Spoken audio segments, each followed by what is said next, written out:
Welcome to the Social Media Church podcast. I'm Neil Smith and joined by my good friend Jay Cranda. Actually, I thought I had restrictions on. I had used some iTunes money to rent a movie, and I guess my password was saved.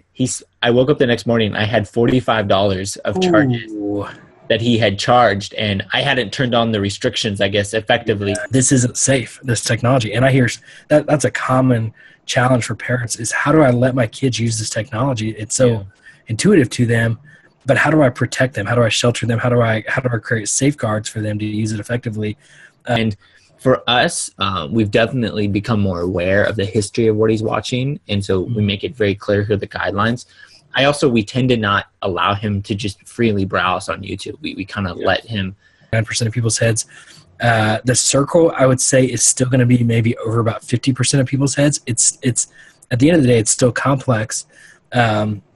But if you're patient to figure it out, it's a really powerful device that connected to the router, which then connected to all of our devices, and we can control even bedtimes.